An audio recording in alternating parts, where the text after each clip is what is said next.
Ellen Ferreira, uma dedicada funcionária de um grande colégio de São Paulo. Doceira de mão cheia, sua receita de pão de mel faz muito sucesso entre os colegas. Mas a vida nem sempre é tão doce.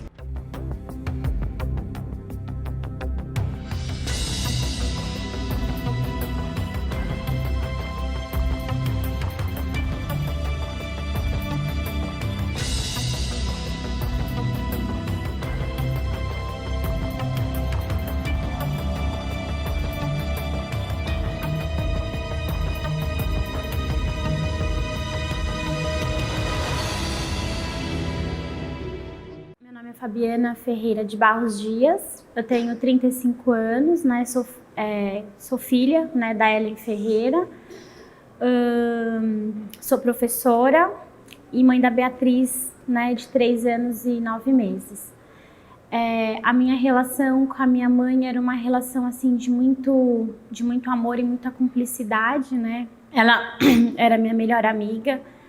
Ela era uma pessoa muito doce, né, muito atenciosa, muito generosa e que vivia pra gente, né? Vivia pra mim, pro meu irmão, que não morava com a gente, mas tinha atenção total dela, e pros cachorros, né, que ela era louca por animais. Então ela era uma pessoa assim, né, muito doce. Eu acho que eu não conheço uma pessoa que não gostava da minha mãe, assim, né, que não tinha um carinho ou um apreço por ela, né, era uma pessoa muito querida por todos, no trabalho, pela família, né, pelas pessoas mais próximas, sempre foi assim, né, ela sempre foi dessa forma, sempre, a vida inteira. Era só eu e o Diego, né, de filhos. A minha mãe se separou do meu pai, a gente era pequeno, então a gente, né, perdemos o contato com o nosso pai, ela casou de novo, mas não teve mais filhos. E quando ela ainda estava casada, o meu irmão, com 15 anos, ele se envolveu com drogas. E por conta, na verdade ele já tinha uma predisposição, né, a ter uma doença, a esquizofrenia, né, que é uma doença mental. E com o uso da droga isso já desencadeou logo na adolescência, né. Minha mãe se separou do marido dela, né, depois de uns anos. Eles viveram 17 anos juntos, mas se separaram. E aí foi morar só eu, ela e meu irmão. Então, por um tempo, moraram, né, na mesma casa, nós 3. Só que não tinha condições, né? Meu irmão, na época, já tinha as crises por conta da doença. Continuava a usar droga, abandonou o tratamento, quebrava a casa inteira, falava que ia matar a gente. Então, chegou num determinado momento que nós nos separamos. Foi quando eu fui morar em Itaquera sozinha com ela. E o meu irmão morava na Vila Ré, né, que foi exatamente o local onde houve o desaparecimento dela. Diego, na adolescência, ele se envolveu com droga, né? Ele se envolveu com droga e isso trouxe um grande desgosto para todos nós e um desgosto maior ainda para Ellen. E nesse meio de tempo, cada fato que acontecia, né? Quando ele entrava em crise ou tinha algum tipo de comportamento assim, quando ele se drogava, ele tinha um tipo de comportamento mais agressivo, né? Então a Ellen, assim, ela me ligava, conversávamos, muitas vezes eu ia ter com ela, né, até a casa dela e da Fabiana também. E então assim, nos momentos cruciais eu senti que a gente sempre estava próxima. Aí ocorreu eu sei que por fim a Fabiana e a Ellen acabaram se mudando para Itaquera, e o Diego, até porque ele não queria se submeter a tratamento algum, ele acabou indo morar sozinho com todo o suporte financeiro e suporte familiar também da Ellen e da Fabiana. E a Ellen e a Fabiana passaram a morar, né, em Itaquera. E ainda assim o nosso contato era sempre frequente, mas eu percebia assim, a Ellen, apesar dos problemas que eventualmente ela tinha, ela procurava não nos preocupar, eu não me preocupar, né, compartilhando das coisas, mas mesmo assim, nas horas mais difíceis, era ainda a mim que eu percebia que ela procurava. E nós éramos muito íntimas, né? Eu a sentia assim, apesar da nossa pouca diferença de idade, como se fosse, não a minha mãe, porque ela era super jovem, né? Mas era a minha irmã mais velha, como sempre foi, então eu me sentia muito segura compartilhando as coisas com ela. Na época, eu morava na Rua do Hipódromo, ali perto da estação Bresser-Moca. E a Ellen e a Fabiana, né, moravam ali em Itaquera, né, num dos prédios da Coab, Lógico que o acesso era fácil, era metrô, rapidinho, né? E mais uma van, mas ainda assim, o meu ritmo de vida nunca foi muito tranquilo, o da Ellen muito menos, né? Porque eu sempre trabalhei e trabalhava na época. Eu não lembro se na época eu não estudava, eu já tinha parado os meus estudos, porque eu vivia fazendo curso daqui e da colar, mas eu trabalhava direto. E a Ellen, por sua vez, também, né? Ela trabalhava no Mackenzie, era inspetora de alunos, saía muito cedo, né? E chegava sempre o quê? Quase próximo, um pouco antes do meio da tarde, tinha as coisas dela para fazer. Fora o que, a Ellen também, justamente porque o Diego morava, né, numa casa, assim, mais só, e ela e a Fabiana davam todo o suporte, ela tinha um zelo muito grande, não só pela casa, por eles, pelos filhos também, né? Como também pelos cachorros, né? Tinha o Fofinho, depois veio a Nina, então ela era assim, muito zelosa e muito preocupada, muito organizada, muito cuidadosa com tudo. Então, ela vivia para lá e para cá, e ela cuidava, pelo menos 3 vezes na semana, ela ia até a casa do Diego, fazia, né, cozinhava, fazia coisas que ele gostava, pegava as roupas para cuidar das roupas dele também. Então, isso tornava a vida da Ellen muito corrida. Fora o que, ela também frequentava a igreja, então, aos finais de semana, ela tirava para cuidar da casa e a igreja também. E comigo não era diferente, porque eu trabalhava muitas vezes de segunda a sexta, às vezes até de sábado, porque eu trabalhava com treinamento também, né? E quando chegava final de semana era quando eu ia fazer minhas coisas. Então, assim, mas a gente sempre tinha notícia uma da outra, né? A gente sempre, como eu falei, mesmo que nós não nos víssemos sempre, nós nos falávamos e tínhamos notícias uma da outra. Quem sustentava ele era minha mãe e eu, né? Minha mãe ia até a casa dele de 3 a 4 vezes por semana para vê-lo. Eu também ia, eu ia com bem menos frequência, porque na época eu ainda estudava, trabalhava. Mas essa forma dela, ela era com todos. Então era fora de casa, dentro de casa, com ele, embora ele não demonstrasse sentimento, né? Uma das características da doença é se fechar muito, não demonstrar nada.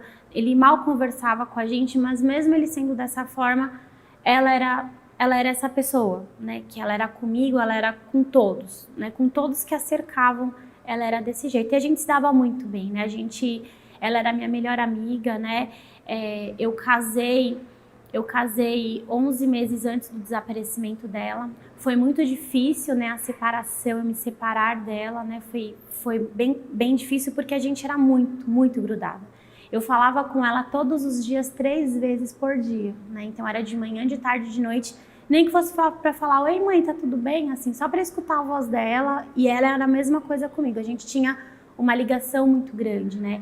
Tanto que no momento que eu entrei na casa dela, que eu vi que ela não estava, eu sabia que alguma coisa tinha acontecido com ela, né?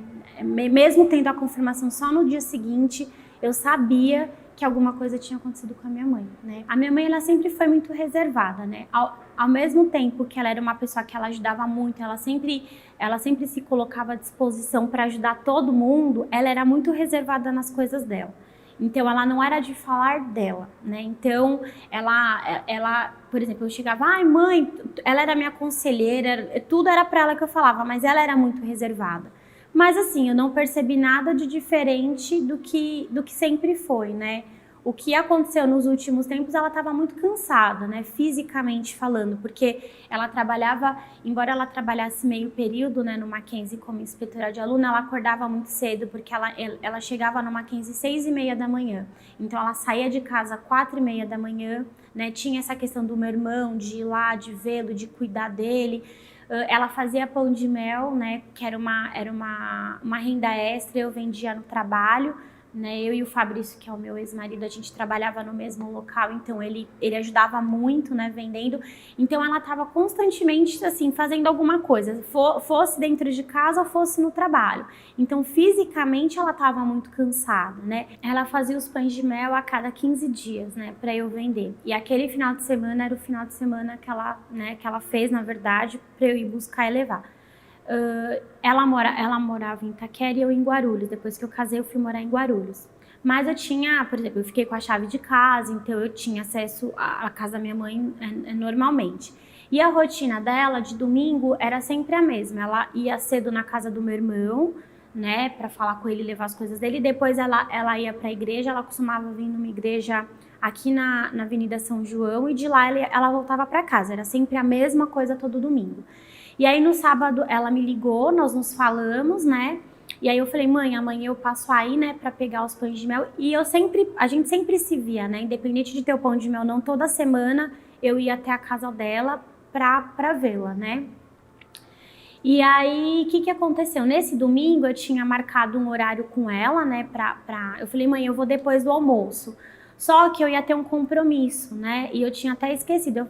E aí, o que eu fiz? Eu falei, eu vou antes, né? Como eu tenho a chave, eu entro, já pego os pães de mel e falo com ela, já ligo pra ela, né? Pra avisar isso.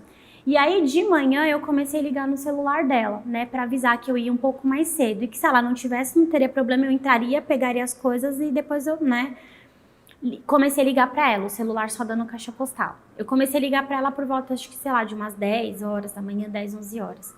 Só caixa postal. E eu achei, assim, não é que eu achei estranho, minha mãe era meio desligada, eu até brigava muito com ela. Ela sempre esquecia o celular em casa ou deixava sem bateria, então até aí eu não achei nenhuma normalidade. Aí cheguei na casa dela, fui até lá, cheguei na casa dela, tava tudo ajeitadinho, né, do jeito que ela deixou os pães de mel, e ela não tinha chegado.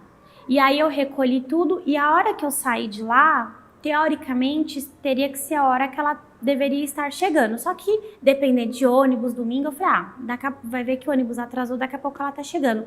E deixei um recado pra ela me ligar. Eu falei, mãe, assim que você chegar, você me liga. E fui embora. Só que, da hora que eu saí da casa dela, eu não parei de ligar no celular dela. E só caixa postal, caixa postal, caixa postal. Foi passando a tarde, anoitecendo e nada dela me ligar. Aí eu já comecei a entrar em desespero, porque eu falei, aconteceu alguma coisa, né? Porque ela, ainda que sei lá, ainda que ela não tenha bateria, alguma coisa, quando ela chegar em casa, né, se ela tivesse visto o meu recado, ela ia me ligar. E ela não me ligou, né? Até na época, meu ex-marido falou, não é nada, sabe como a sua mãe é desligada, enfim. Eu sei que eu liguei, deu caixa postal a noite inteira, né? Eu não dormi, eu passei a madrugada ligando no celular dela, né? Só caixa postal. Nessa época ela já não tinha mais telefone fixo, então era só o celular. E aí o que acontece? Ela chegava no Mackenzie por volta de umas 6h30. Eu passei a madrugada inteira ligando para ela e só caixa postal. Aí deu 6h30, deu umas 7, que na verdade ela entrava às 7, mas ela que chegava antes, né? Quando deu 7 horas da manhã, eu nem fui trabalhar, liguei no Mackenzie, né? E aí pedi para falar com ela. Aí uma das moças que trabalhava com ela falou para mim, falou, Fabiana, eu até ia ligar, né, para ver porque a sua mãe ela não veio trabalhar. E a minha mãe, assim, ela podia estar doente, podia ser o que fosse, ela ia trabalhar de qualquer jeito. Doente, do jeito que fosse, ela não faltava. Naquele momento, na verdade, assim, eu já achava que tinha alguma coisa errada por ela não ter me retornado, né? E aí, naquele momento, eu falei, não, aconteceu alguma coisa com a minha mãe. Aí, eu e meu ex-marido, nós fomos até a casa dela, voltamos. Quando eu cheguei, a casa estava do mesmo jeito que o dia anterior, então eu vi que ela não tinha voltado para casa. De lá, eu fui na casa do meu irmão, né, cheguei lá, não falei, eu também tinha a chave da casa dele, eu não falei nada pra ele, eu só falei, Diego, a mãe veio aqui ontem? Veio. Tava tudo normal? Tava. Mas ele não era de falar muito, então pra ter maiores informações dele era mais complicado, mas ele falou que ela tinha ido. E aí de lá, quando eu saí de lá, eu voltei pra Itaquera e já fui pra delegacia. Aí eu comecei a ligar pra família inteira, foi quando eu liguei pro meu avô, né, que o pai da minha mãe, que hoje, assim, ele faleceu esse ano, né, mas liguei para ele, liguei para minhas tias, saí ligando para a família inteira, ela não tinha falado com ninguém. Aí fiz o boletim de ocorrência, né? De lá a gente já começou a acionar todo mundo, já começamos a ligar em hospital, né? Você faz na verdade é toda uma rotina, né? É hospital, IML, você tem que ligar constantemente. Os sistemas não são interligados, então isso é uma falha muito grande no nosso país, né? Porque às vezes você liga num IML, o IML não tem contato com outro IML, então assim, você tem que ligar em vários lugares ao mesmo tempo, toda hora e todo dia para saber se tem alguma novidade, né? E aí nós começou uma mobilização, na verdade, né? Já avisei no meu nisso eu já avisei no meu serviço e começou. né? Começou a nossa saga, né? Modo de falar. E aí o que acontece? Eu tenho um primo, né, que ele é advogado, então ele, com os contatos dele, a DHPP acabou chamando a gente mais rápido do que de costume, né? Então, na segunda-feira foi constatado o desaparecimento, se eu não me engano, na quarta eu já fui para a DHPP, né? Aí chegou na DHPP, a gente fez todos os trâmites legais e aí começou, né? Começou a investigação, nós começamos a divulgação, porque conforme, né, assim, foi passando os dias, foi passando o tempo, o Mackenzie também me acionou, fui até o Mackenzie se colocou à disposição para ajudar também no que fosse preciso, né, e aí nós começamos toda, assim, né, a procura por ela mesmo, né, então... Nessa procura, nesse meio tempo, a gente acabou se unindo, né, a família inteira, e nós contratamos um investigador particular para ajudar. Ele trabalhou para a gente por um período, né, o pouco de avanço em algumas coisas, quem conseguiu foi ele, propriamente, né, que conseguiu, né, que a gente... Mas, infelizmente, mesmo com essas coisas, com esses poucos avanços, a gente não soube nada dela, né. E aí começou a divulgação em Facebook, na época eu não tinha, né, mas quem tinha, família, minha prima, então começou a divulgação em Facebook, eu trabalhava para uma empresa terceira, né, ela trabalhava com parte, por exemplo, de banner, né, essas partes, então eles doaram, né, para mim, para minha família, fizeram banner, doaram pessoas para panfletar a cidade inteira, então teve um sábado que foi uma mobilização mesmo, nós juntou muita gente, cada um foi para um canto da cidade, panfletar, colar cartaz, coloquei cartaz no bairro onde eu morava, no bairro onde meu irmão morava, isso a gente foi fazendo, né, foi fazendo por conta, e aí conforme foi sendo divulgado, foram surgindo, né, oportunidades, então saiu em vários meios de comunicação, né, em vários, teve canais que teve um canal que fez uma reportagem com a gente mesmo, com a família, foi dentro da casa da minha mãe, a gravação foi lá dentro, e saiu em diversos meios de comunicação, né, internet, jornal impresso e também, né, televisionado, mas, né, mesmo com tudo isso, infelizmente a gente não conseguiu, assim, nenhuma notícia, né. Fiquei sabendo depois até pela Fabiana que me contou, que ela tinha conversado com um ex-namorado, que ela já não namorava, que ela era separada, ela já havia se separado do Alcides, já tinha uns bons anos. E eu lembro que esse ex-namorado, logo que ela havia se separado, que se chama, né, que era um dentista, quando ela foi almoçar comigo na Sexta-feira Santa, nós conversamos muito sobre várias coisas e sobre esse tal, né? Ela falou que eles haviam se encontrado semanas antes ou um mês antes, não sei, no shopping, né? E já não tinham mais relacionamento nenhum. Ele ligava direto para ela e eu sempre falava para ela que era uma relação sem futuro e ela já estava assim, meio desencanada. Mas a Ellen era uma pessoa muito sensível, né? E muito romântica também, né?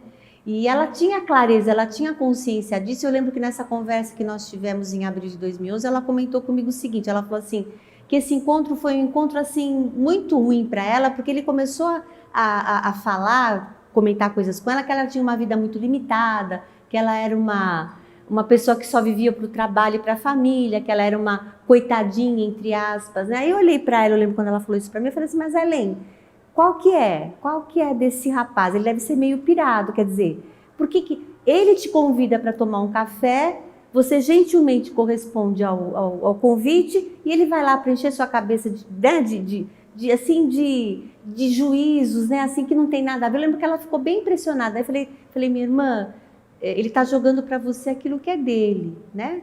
Eu falei assim, eu acho que você precisa realmente desencanar, né? E da próxima vez que ele ligar, não atende, não atenda mais, né? Ao mesmo tempo, ele vivia ligando para ela, pelo que ela comentava comigo, mas assim, era noivo, né?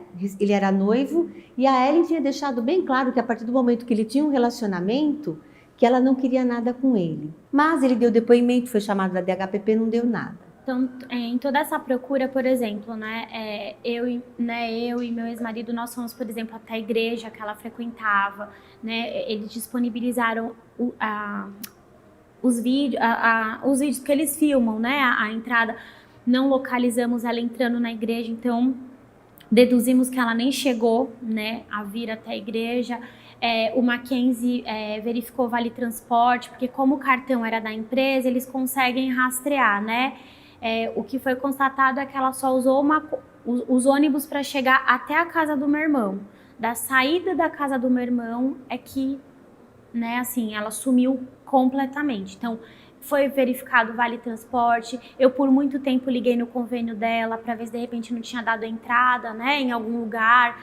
Também nada, não foi utilizado. Eu até liguei porque de repente falei, vai que de repente ela estava doente, não quis contar porque ela sabia, né, enfim, o quanto eu era, assim, né, dependente, assim, né, de repente ficou com medo de dar uma notícia. Então tudo que você imagina eu fiz, né, liguei no convênio para ver quais foram as últimas consultas, com quem que ela tinha passado, né, o Mackenzie verificou, por exemplo, o vale transporte, fui até a igreja, fomos até o metrô, né, solicitamos as gravações, né, do período, né, do local.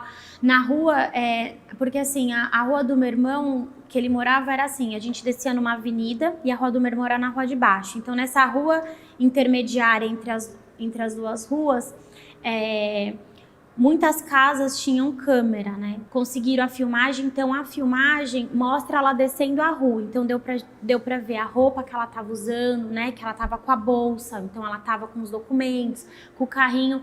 Mas é que acontece, por um erro, né? Porque quando você vai pedir, quando a polícia emite lá todos os documentos necessários para a gente ter acesso, mandaram o horário errado, então a gente acabou tendo somente a gente só conseguiu ver a parte da ida, a parte da volta, que seria a mais importante para ver se ela voltou, por exemplo, para a avenida, a gente já não teve mais acesso, né? Então foram feitas todas essas coisas, né? Então tudo que você imagina, né? Então uma vez eu estava em casa e falaram, olha, viram uma pessoa perambulando lá em Arthur Alvim. Eu ia até lá. Encontraram um corpo, uma vez encontraram um corpo no interior, o Paco ia até lá. E por muito tempo a gente ficou, né, divulgando, né, sempre replicando, ligando essa rotina de ML, né, de ML, de hospitais.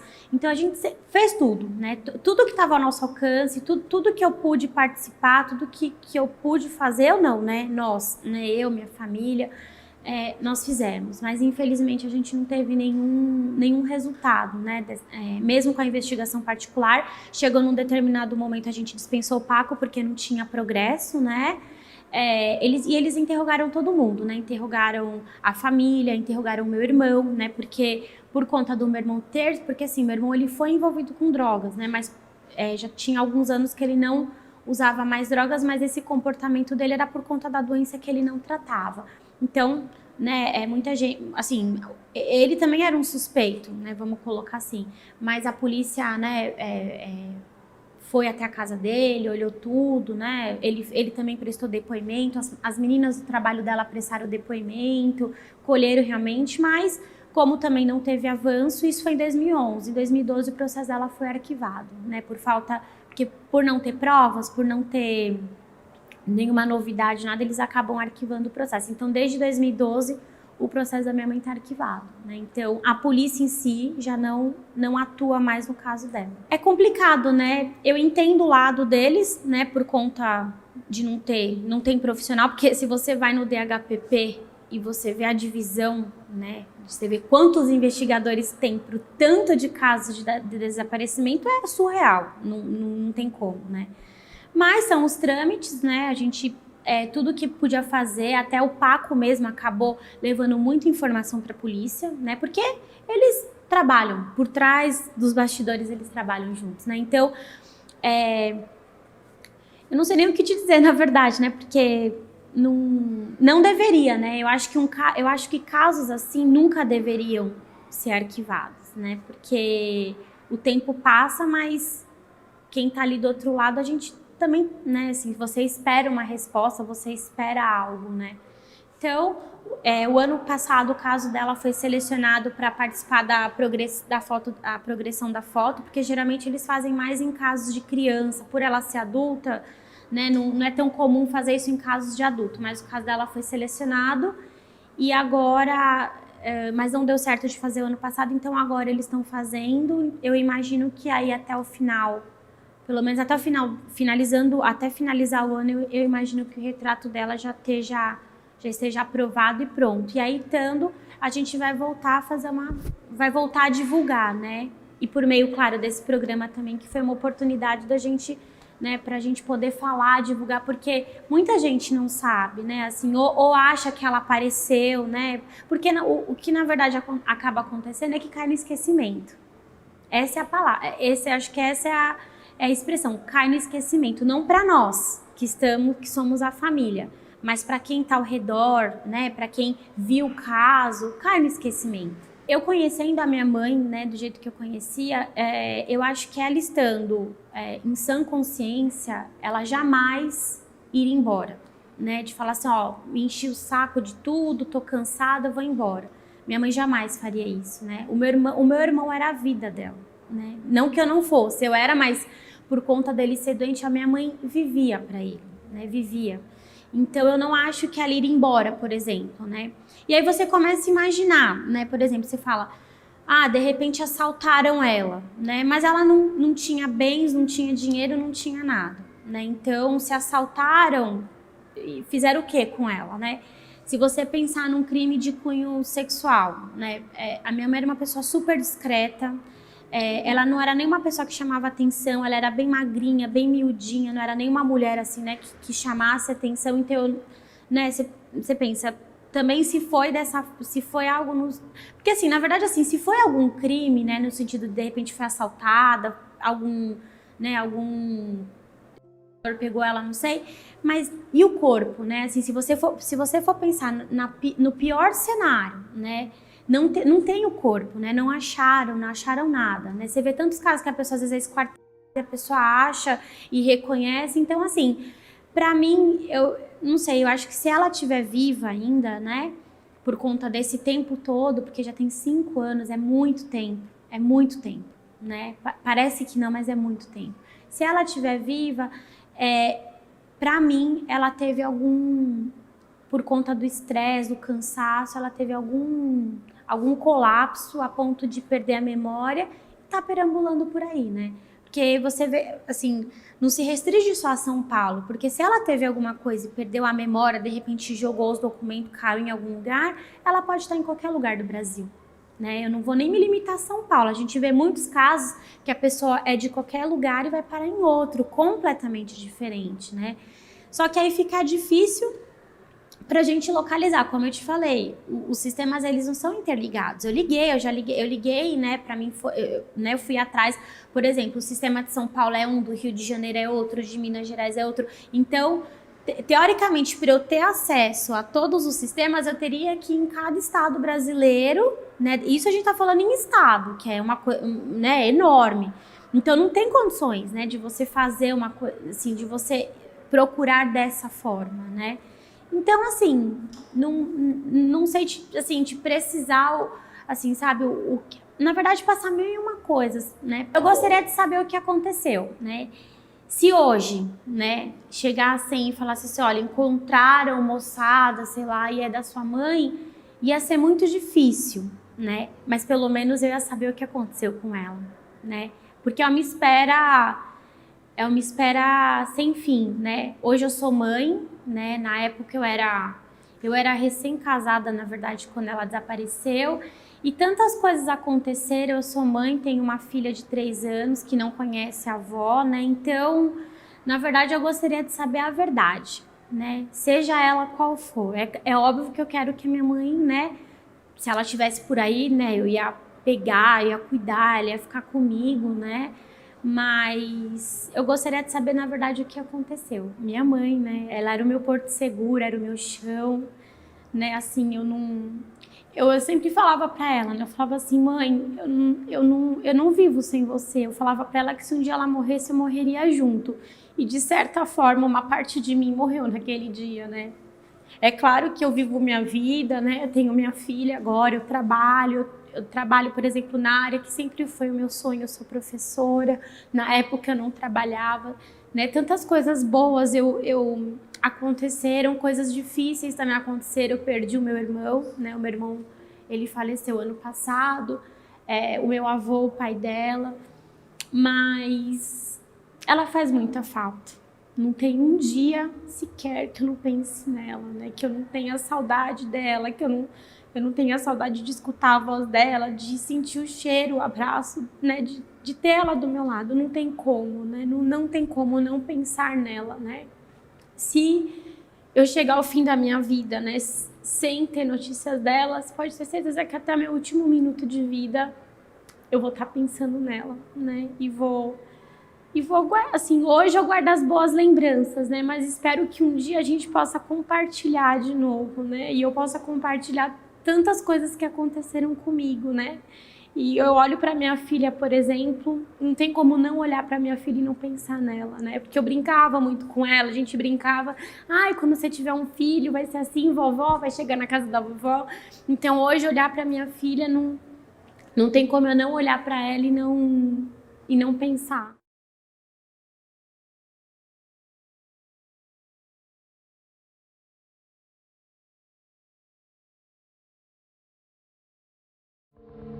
Se você viu essa mulher, Ellen Ferreira, ou tem qualquer informação sobre sua localização, entre em contato no telefone que está em sua tela. Qualquer informação será de grande ajuda e sua identidade será mantida no mais absoluto sigilo.